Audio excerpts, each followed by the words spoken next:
this campus gem. Dick Berg, Mike Stickney, Colin Elliott, and Jeanette Abbo, among others, have all contributed to the evolution of the displays in the museum space. At some point, green asbestos tile was installed in the museum. Recently, the university and the NVMG determined it was time to abate the asbestos tile and see what was underneath. As part of that process, we decided to make some other changes. For me, with oversight from John Medish, an important part of this process is to preserve the geo-heritage of the museum. This means displaying the collection with upgraded cases. So we decided to move some of the heritage cases from the balconies to the main floor. With the diligent help of John Foley and the creative facilities staff at Montana Tech, we pulled it off. We have ordered new aluminum frames and will install new glass, security, and lighting to enhance the great work done by those before me and make these beautiful old oak cases come alive again. This project has been quite the adventure. It has been like a monster, slow-motion game of Tetris, moving cases from one side of the space to the other to expose the floors. We were continually moving everything in and out of storage and covering and uncovering the floors. Losing and finding critical tools and hardware. I still can't find that roll of tape. It turns out the original maple floors were in very good condition. We brought in Cam Brown from Helen to give them a new shine. It took a fairly major doing, lots and lots of sand. I think John Foley still has dust in his hands. He curses me every time I change my mind and move something, just to move it again. He has threatened many times that cleaning glass cases and windows are not in his contract. There's no way we could have pulled off this project without him. Thanks, John.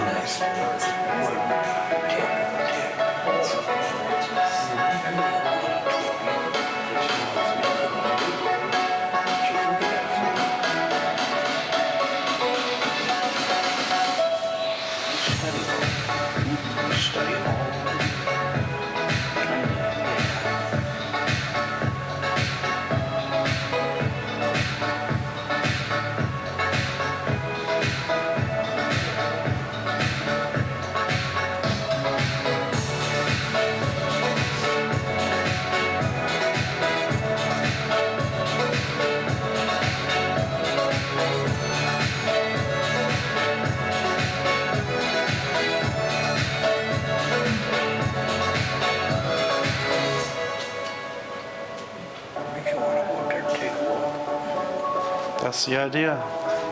That's the idea. Get you up there, take a look. Yeah.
Together the new UV light fluorescent room at the Third Museum. So we're still under construction, but I wanted to give a little sneak peek. So here we have everything. Right now I have the UV lights on and the white lights on. We will have a button that controls all this. But what I'm going to do is click off the white lights for the show. So there we go. It's coming together fairly nicely.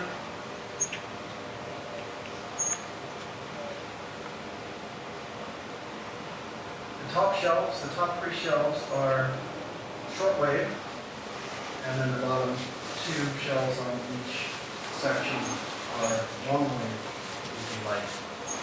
So pretty neat.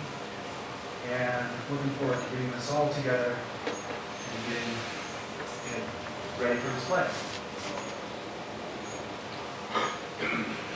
It feels great to have the museum open again so we can hear from visitors and host school groups. We still have lots to do, but in the meantime, I want to sincerely thank those who have helped along the way. Thanks Tony, Jackson, Matthew, Michael, and Noah for moving those heavy cases from Quane's viewers. I also want to thank Jenna, Dan, Stuart, Amanda, and Kyle for helping me with the new floor plan concept. I hope you enjoyed the space, and we'll see you there again soon. Okay, so that's an update on where we're at with the museum. The UV room actually just got painted yesterday, so the whole thing is black now. And I got my curtain, should be arriving today, so tomorrow morning I'll be in there putting it all together. So that'll be up and going, you know, within a week or so. I have the robotics club from Montana Tech making my little button that controls the lights so that you can walk in through the curtain with the white lights on, hit the button, UV comes on for a few minutes, and then goes back to the white light. So it's been quite an adventure, as you can see by those videos, and quite a bit of fun, quite a bit of frustration. So if you haven't been up to the museum in a while, it looks different. The floors are really bright in the space. There's a more natural light coming in because we got rid of the old UV room, which was blocking windows. And I'm working on those cases, using the old cases with new frames on them, and so I'll have the first round of that done in a month or so, and then I'll finish them all off, hopefully in February, March, sometime like that. And I'm sure there's much more to do, but those would be the main things. So I wanted to give you that update in case you haven't been up there in a while. And then today I want to talk about these virtual geosites. So this is a project that I've been working on to try to tell the story of Montana geology in a new way. And we'll talk about how technology is helping, but also can be a challenge as well. And so what am I doing here? Well, as we all know, Montana is a very large and geodiverse place. I've lived here for 2 years. I've had the privilege of driving around a lot, mostly due to this project, and noticing that the accessibility is difficult. It's challenging to travel to all these places, whether that be financial or geographic, it's just too far, or you get out of the car and then you have a 5-mile hike to the spot. And so part of my career these days is thinking about how to bring geology to people. If you're interested in the natural world, of course, going there can't be replaced in person, but the technology is getting better that it can be more engaging and more immersive than it used to be. And so the MBMG produces scores of data and maps, lots of very technical information. So my job as the outreach director is how to engage people with that material. And of course, you're not going to start by looking at a Dick Berg publication on sapphires where he's looking at these minor differences between two of these and figuring out all this technical information. So what I'm trying to do is engage people where they're at. Maybe it's the first time people have looked into geology, or you're trying to get young kids into it, and so something more fun and engaging, and then work your way into the more technical material as you see fit. And so 360 video recording is relatively new, at least for consumer grade, and the recording and the viewing of it, as we'll see today, is advancing very quickly. So the technology is roaring forward. It's a little bit scary when you see people with Ray-Ban sunglasses on taking your photo and reading your face and telling you how much money's in your bank account or whatever. And the VR headsets, which I'll get one out later and we can strap you in, they're advancing very quickly. And these experiences are becoming more mainstream. You know, you're watching the football game and you start to see a commercial about headsets on now, and people are exercising in their room and never leaving home, essentially, is what they want you to do, as long as you're jacked into the internet. And so I see this as a new way to engage the public of all ages. So making these experiences to preview a new place. So like I said, 41 of these I want to put together for the state, the 41st state. And before you go, you can take a look, or if you can't get there, you can take a look and be immersed in these places in a number of ways. And so that's what this project is trying to do. And I'm setting all that in a geo-narrative, I call it, for Montana, so an interpretive geo-narrative. How do you simply tell the story of what went on in the last 3.5 billion years is pretty much what Montana geology records. And so define an interpretive geo-narrative as a collaborative, consistent, and cohesive message that conveys the geologic story of a place and inspires deeper learning. So that's my overall definition for it.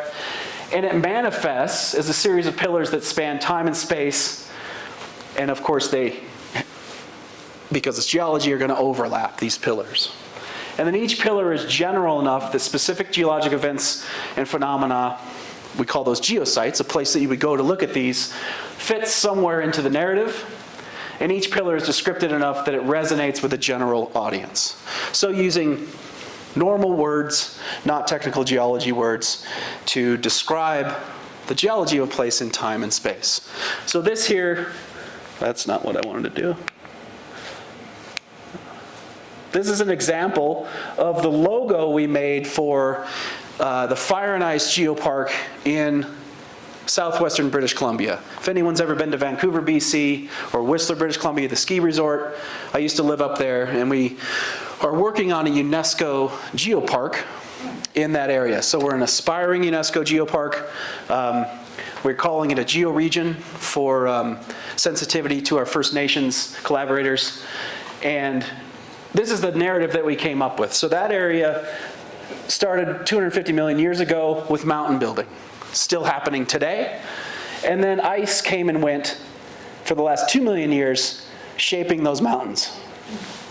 And then the moniker of the geopark is fire and ice. It's the really special part of the geology. I have a PhD in volcanology, so this is one of the reasons I loved living up there and teaching up there. And that fire and ice, over the last 200,000 years or so, you've had volcanic eruptions against, on top of, underneath the ice, creating these relatively unique landforms. You see them in Antarctica, Iceland, and British Columbia, essentially. And then those landforms are sitting at high elevation, and the glaciers melted away, and a lot of it's falling down into the valleys where everyone lives.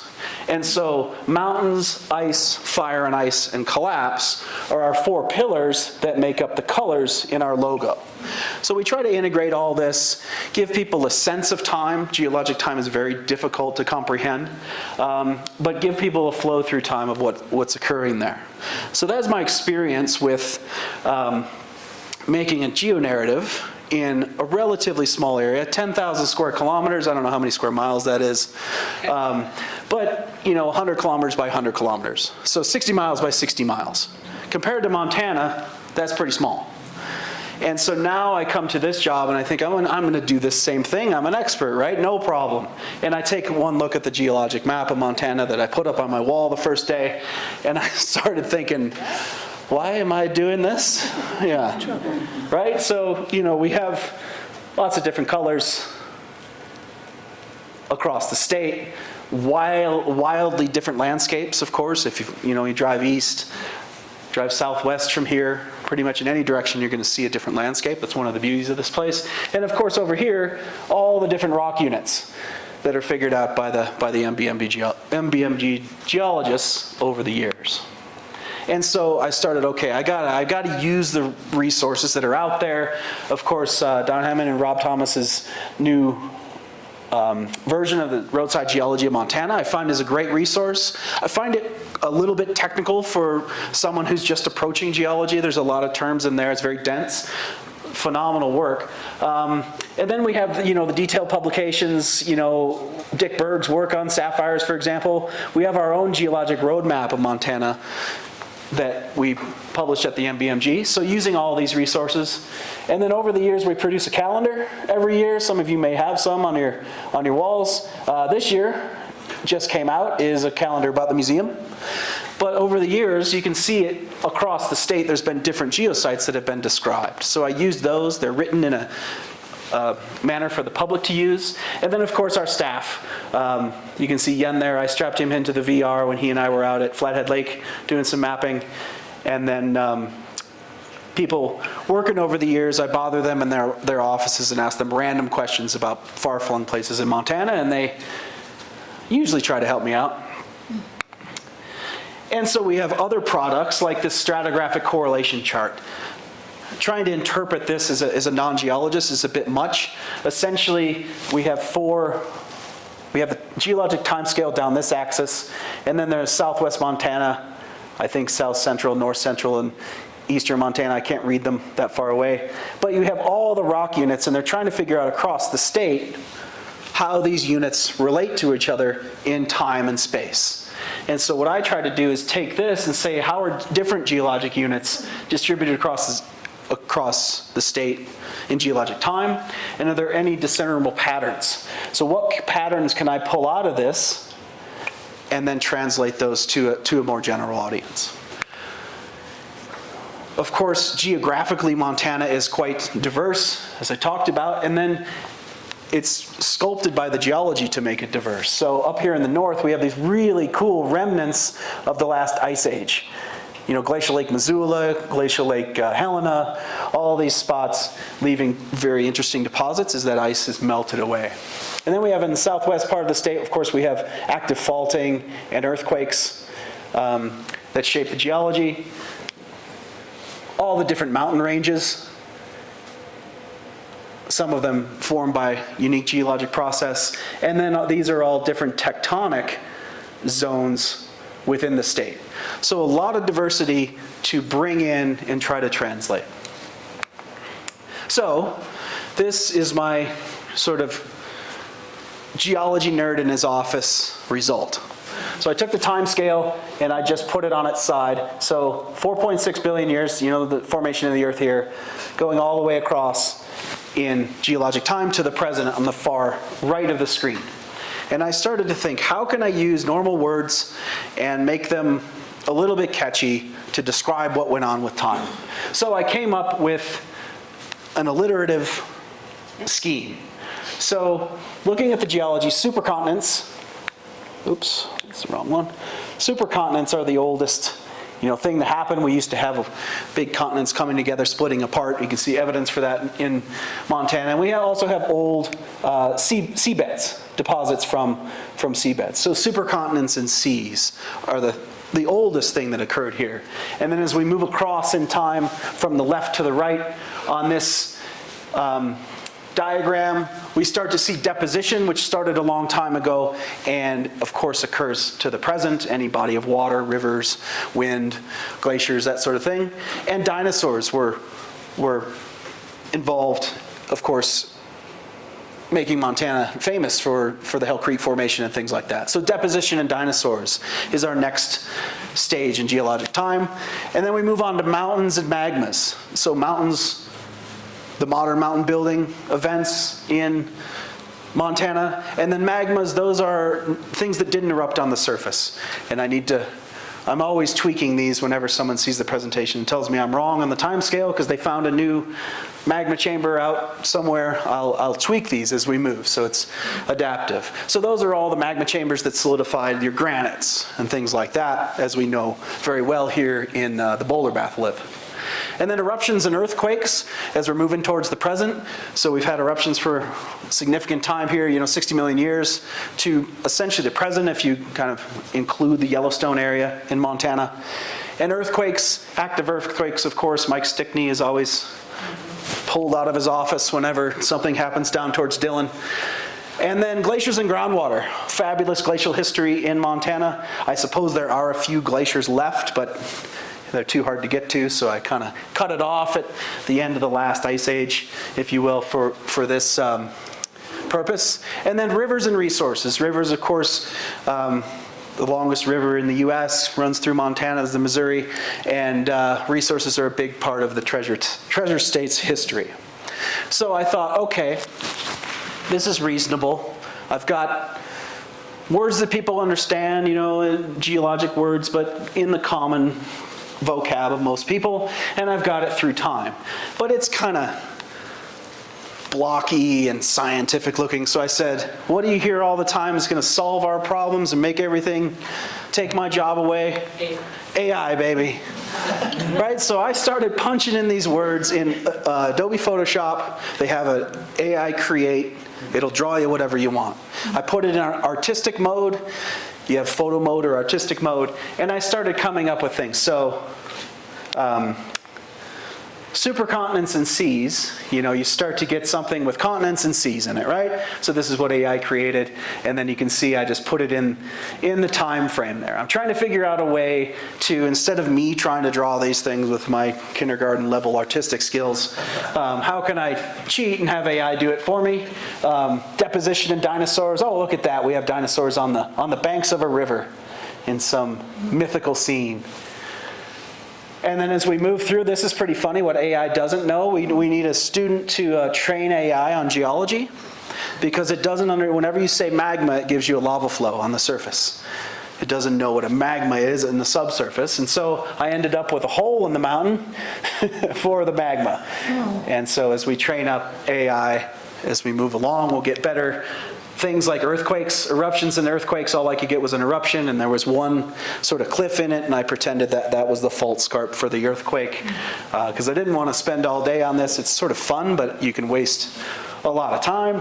Groundwater is another thing that AI doesn't understand. So I started training, and saying, okay, water under the ground in between pieces of rock, because that's what groundwater is, right? And so this is the closest I could get, was this little thing that's, not a river because it's not attached to here, but it is water in between pieces of rock, and I suppose it is underground, but AI's got a ways to go in geology. But I think it makes for, sort of attractive diagrams. This was rivers and resources, and that was one of the ones that came up. So working on visualizing these things is difficult because of the span of time and space, and also how do you visualize an earthquake in a flat image? It's difficult, but kind of fun nonetheless to explore these new technologies. Okay, so now the fun part is going to these geosites. I'm sure all of you have been to what I would consider a geosite, even right here in town. This is Medicine Rock State Park, somewhere almost in North Dakota.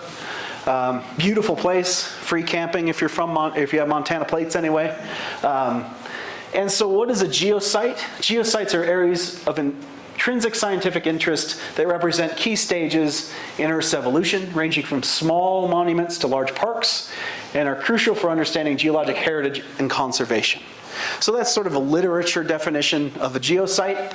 What do I consider it for this project? Beautiful sites of diverse geologic interest, geographically distributed across Montana, that contribute to Montana's interpretive geo-narrative. So they're spread all around the state, and they fit into one of the categories, or more than one of the categories, that I have described.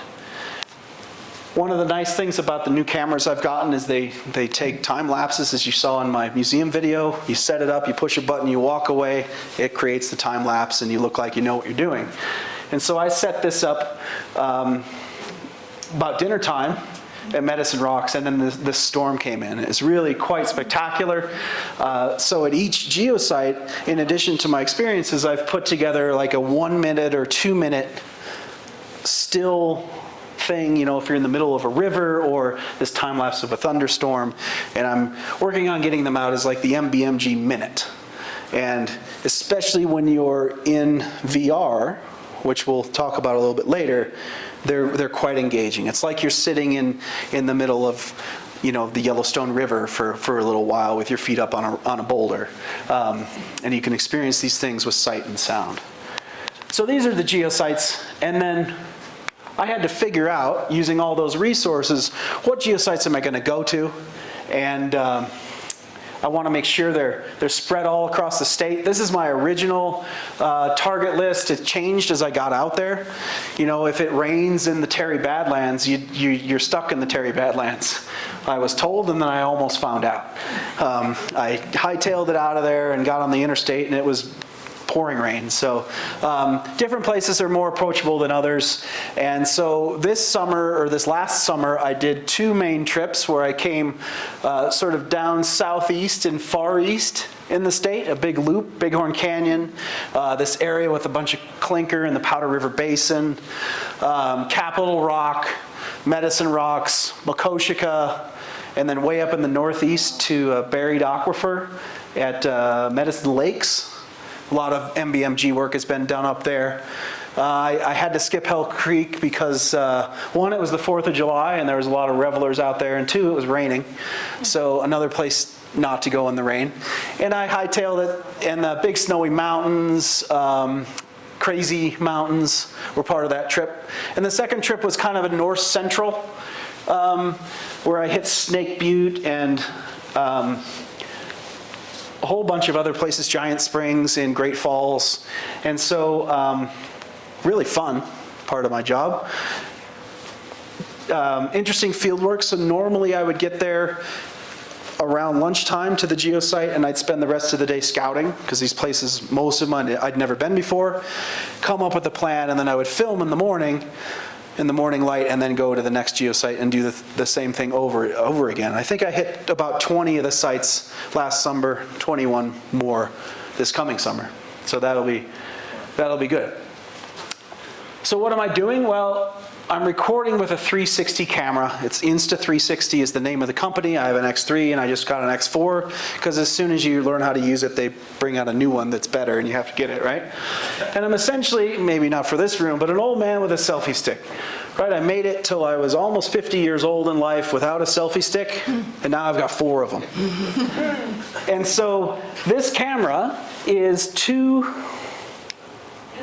180 cameras essentially stuck together on a camera. It's about that. It's about as big as a cell phone, modern cell phone. And it takes 180 image on either side, stitches it all together for you, and you get a 360, so you get everything. So instead of like this camera where you have to get right in on your face, I can just put it over here, and then later on I can focus on your face if I want, or you can play the whole thing in 360, which we'll play with here in a little bit. And you can see here, this is in an ice cave in the Big Snowy Mountains. And there's actually ice in the cave. Most ice caves I go to now in the lower 48, it says ice caves on the map, and then you go there and it's just a cave with no ice in it. But Montana still has ice. So it's wonderful. It's a long hike, but I got up there. And I'm just showing this to give you, it's a new way of looking at things. It's a totally different perspective. As someone collecting the footage, you can get it all without knowing what you're doing. Just get your head out of the way, I guess, as you're holding your selfie stick. And then when you're processing it, you can find exactly what you want, if you want to make a traditional video. Or of course, if you're doing it in a 360 sense, everything is recorded.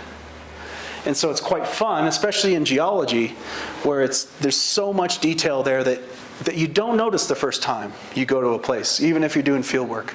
And you come back and you have a picture of it. Well, did you take a picture of the right thing? Maybe, maybe not. If you take a 360 picture, you can just drag around on your computer and look at every single thing that you could have seen. So it's really kind of a new way to explore these places. And what I'm trying to do in these vignettes is the focus is not on an expert. It's not Don Thomas, the rock doctor, standing there with the camera on his face explaining everything. He's really good at that. Why should I do that? Instead, I'm kind of trying to guide people into a space, talk about it in general, and then you look around at your leisure. So I think of myself as more of a guide in these rather than the expert. And then the viewer is able to independently explore and better experience a geosite. And we're going to try to do that here in just a minute. So these are from the different interpretive narrative categories. These are the places I've been. So for supercontinents and seas, I made it to Bighorn Canyon, Block Mountain just down by Dillon, the Little Rocky Mountains. Unfortunately, there was a flood there last spring, and the canyon, I can't remember the name of the canyon, got washed out, so I couldn't get in there, but I'll go next summer. And the Earthquake Lake was a fun spot I didn't really know about until I was doing this research. Got to go down there. And then I have quite a few deposition of dinosaurs from my travels out east for Capitol Rock, and the Powder River Basin Clinker, the Makoshka Badlands, Medicine Rocks, Pompey's Pillar, and Rock City. And all these are just fun places to hang out. And then the Big Snowy Mountains, Flathead Lake, and Giant Springs are where I've gotten for glaciers and groundwater. The Crazy Mountains, Crystal Park, and Snake Butte are the mountains and magmas I just about had heat stroke out on Snake Butte. Snake Butte's bigger than I thought. And you got that hazy, smoky Montana summer, and you don't realize how much sun you're still getting. So I ended up in Havre. Is that how you pronounce that town? Havre? Havre. I had a hotel in Havre, and they were questioning that I worked for the state because I was getting the government rate, and they said, people from the state don't work on the weekend. I said, well, please, let me in.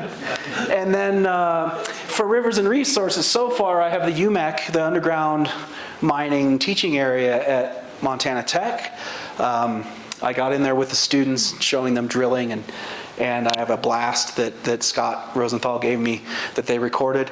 And all the ones circled in orange, except for this one, I've made a first draft of. So I have those posted on YouTube because I'm just trying to get them out there, see what people think.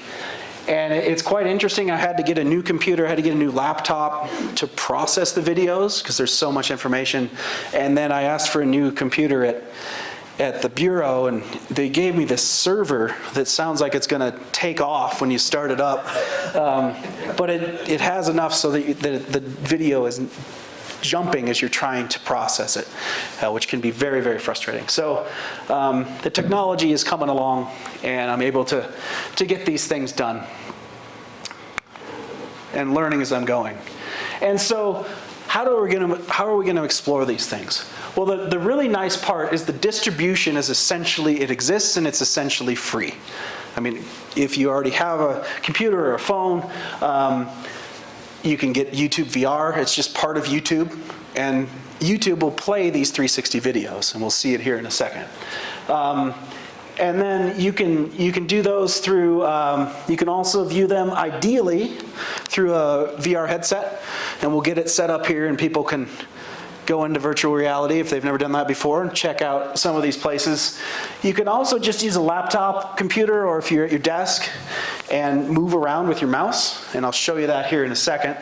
Or a mobile phone, you can either move the phone like this or drag your finger and view in 360.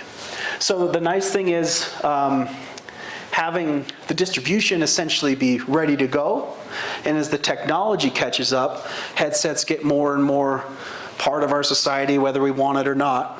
I think that we're going to be able to get people experiencing these things in different ways.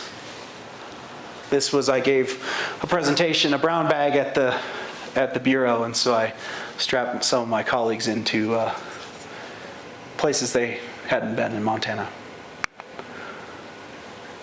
Okay, so I meant to do this first. So now I just want to show, I'm going to show something from Iceland first, because everybody loves Iceland.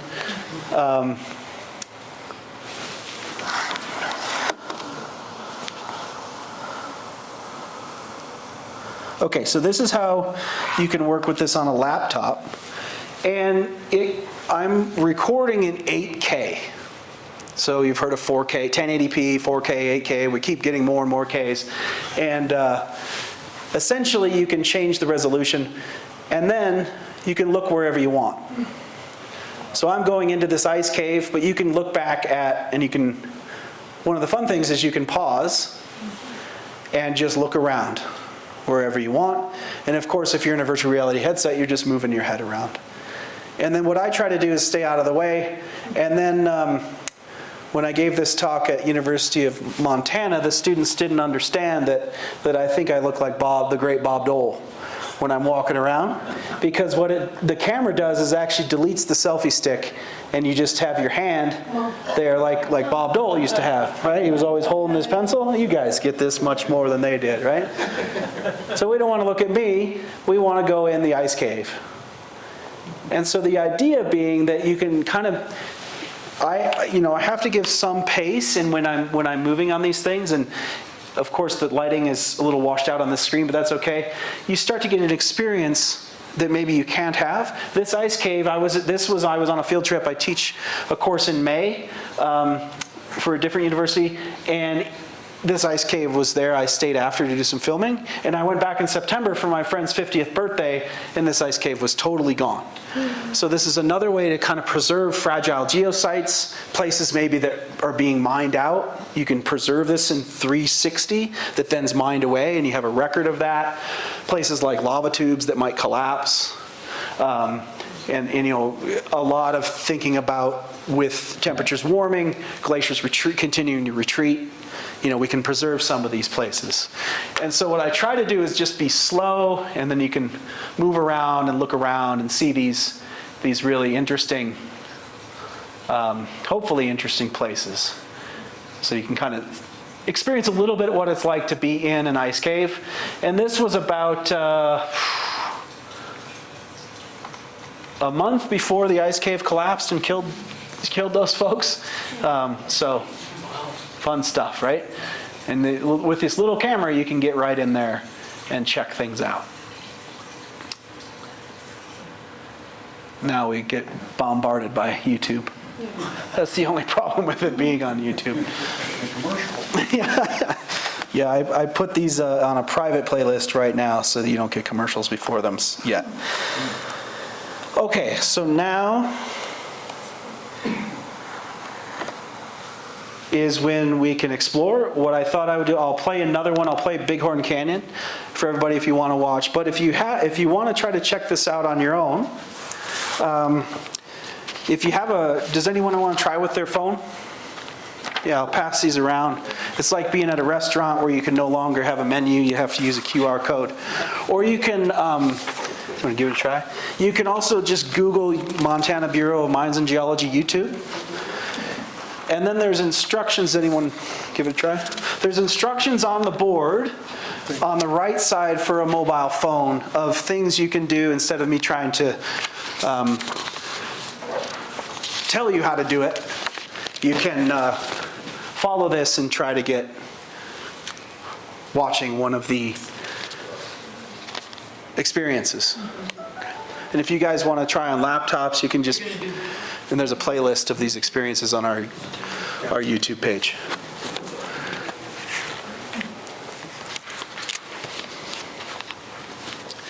So we'll give people just a minute to look at that, and then what I'll do is, it'll kind of be a cacophony of sounds, but I'll play Bighorn Canyon just so you can see one of these things and what I'm trying to do to have people experience these places. If you're on your phone and don't have the YouTube app, it'll just show you this weird flattened 360 image that doesn't move around. So that's the difference there. You need the YouTube app. But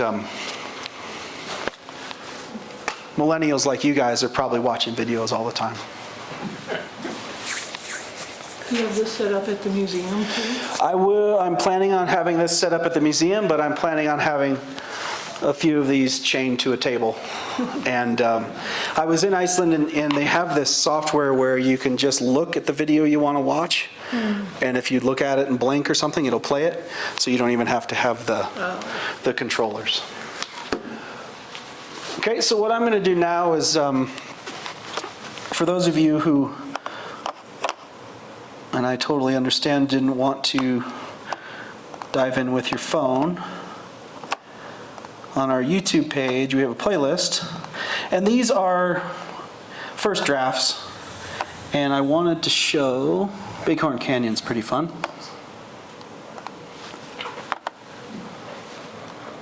Welcome to Bighorn Canyon. This Montana geologic wonder holds within it the story of ancient seas advancing and receding throughout Montana geologic history. This was due to global climate change and unknown tectonics. Oops. Below us, the entire rim of the canyon is made of limestone deposited in the shallow sea. Come with me as we explore these shallow, light-filled waters and in search for ancient beach.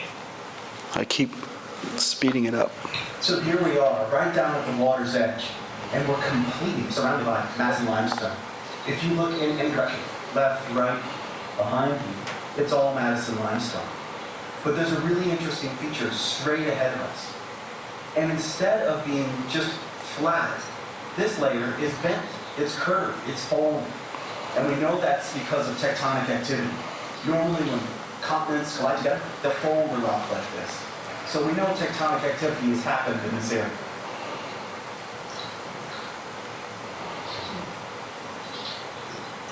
So here we are in the Madison limestone of the Big Horn Canyon.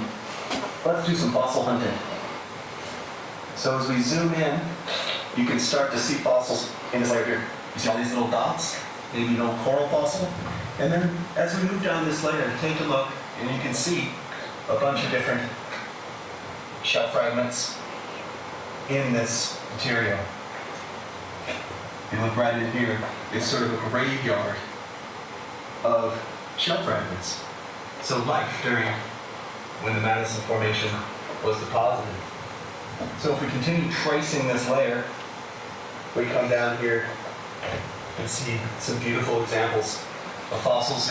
A really nice example here.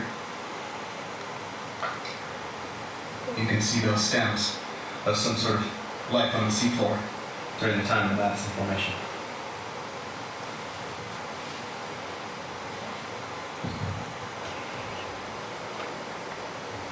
This is a beautiful overlook of Big Horn Canyon, seeing the rim walls made of that resistant Madison limestone. But over time here, sea level fluctuated. And behind us, let's turn around here, we can see evidence of that. So we went from shallow seas depositing the Madison limestone to arid environments on land, where you had sandstone deposited, and then very shallow waters where you get the shales and beds and whites. Also, what you can see is that these beds are supposed to be flat, and they're no longer flat. They're dipping down to our right.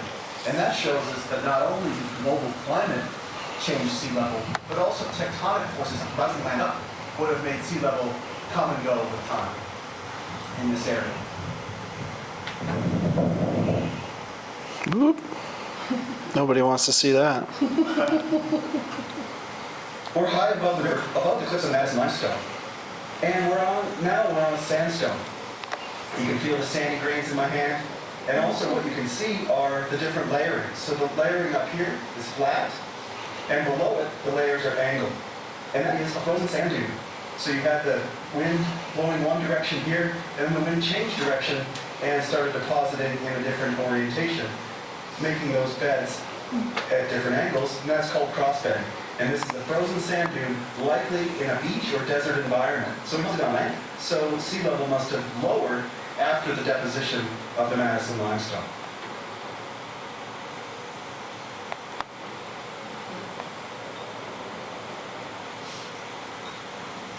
Here we are walking across the top of the sandstone, and we finally found the beach. Look at this. This is amazing. We have ripple marks preserved in geologic time. So imagine tides coming in and blowing out, and that water moving the sand grains and piling them up into little dunes. Here we have multi-directional flow of that water. So you must have had water moving this way and then this way to make these little dunes, just like you can see on the beach today, but these are preserved in the geologic record.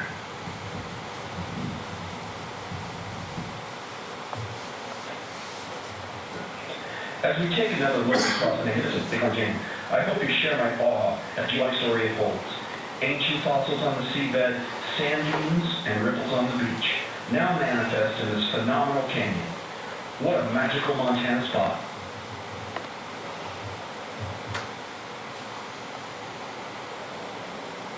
So you start to get the idea of what I'm trying to do, right? Now we watch commercials and buy stuff for Black Friday. And then I'll just show you one more thing. This is from the Bitterroot Mountains. I went with Jan Gavio out there. But I'm also able to strap my camera to my drone. And so I have this little drone that can fly around and give you this perspective that you're flying. And when you put it in VR and you're in the headset, if you're scared of heights like me, it freaks you out on your couch. Yeah. So just one second. Essentially, that was a presentation of what I wanted to do. We can spend the last bit of time if you want to explore this in the headset, or get it working on your phone or computer if you haven't. That's great. And otherwise, are there any questions? Oh, I was just wondering, yeah, I've got one of the videos up. Yep. And I was just figuring out how to scroll around. It looks like there's just, okay, I see. Yeah, you just essentially click and drag or use the arrows like Google Earth. Click and drag, Yeah. okay. Yeah. Yeah. Does it work Okay. to click and drag? Like if you go bottom left of your... There you go. Oh, I see. and then you can go up and down. Yeah, it takes a little Okay, bit to get okay, used yeah, to. yeah. Pretty easy with one of these. And if you have it, yeah. Any other questions or places that I need to not miss in my geosite? Is there any plans to do Glacier Lake, Missoula, or Helena? It would be kind of interesting to, Yeah, so I went to, I think maybe I missed it on there. I went to Lost Lake, which is a remnant of dry falls from Glacial Lake Great Falls, okay. I think. And I have it on my list to go to the Camas Prairie Ripples that are up Camas Prairie as part of Glacial Lake Missoula. Yeah. So PBS had a special about Glacier Lake, Missoula, and I was unaware that Great Falls and Helena also had a glacier lake at one time. I just learned that this summer myself, yeah. Pretty neat, not quite as big, but similar nonetheless, right? Very cool. Yeah. You know the ripples you showed us from the ancient seabed? Yep. The sand, waves come up. How does that get preserved? Like the ripples are there and it's all in soft sand. Does it just like dry up and somehow hold the shapes? Yeah, so I in my place in British Columbia, it's on a river, and I often think about this because I'll go out there and it changes every day, and it's like, how do these things get in the geologic record? And so, just watching at least dunes next to a river, you think about, you just need more or less calm water to come in and deposit something in those spaces. Stay there. And then when they get exposed on the surface, essentially you're eroding it, you're breaking the surface just right so that you're not cracking through those dunes. Yeah, so it's just a matter of, obviously most of it gets destroyed by other processes. Yeah, so you just kind of, I think of calm water depositing, and then you got to bury it. Yeah. Yep. Yeah. So to me, I'm more interested in Butte and actually you've got a huge project ahead of you, but I think the story of Butte and the geology of Butte and information I've got, the Bureau of Mines and Geology, the Boulder Bathel, Yep. Helena to Deer Lodge, Whitehall, or Helena to Divide, Whitehall to Deer Lodge, 100 miles by 30 miles, 75 million years ago. Through that formation, blew up all these metals in a 7 square mile area, 3.5 miles long, 2 miles wide is the Butte Hill, and in that Butte Hill there's 45,000 or 15, what was it, how many miles of tunnel there's? Yeah, a lot. It's from here to Berlin and back. Yeah. 10,000 miles Yeah. of tunnels. So that geology is something that I could see you could do that so classic, and for the people in Butte to understand in 1983 when they shut the pumps off, mining would have been done in Butte. Except 65 million years ago, the East Continental ore body came in at low-grade copper molybdenum, totally different ore body than Butte. The geology, and it made Montana what it is for 100 years. I think this could, to tell that story, people don't understand that story, but you could put that, the geology, and then tie it with the underground mining. I think Yeah, so. I think you should put that as So project one. it's on my list, thank you. And what I'm working with Tony Roth, because he's doing all the mapping of he's digitizing all the underground workings. And some other Scottish fellow is working with him to make them into 3D models. 3D models. Because then you could fly through them. And then I also, You could do the Yeah. first part of it. So what- Geology Yeah. before, yeah.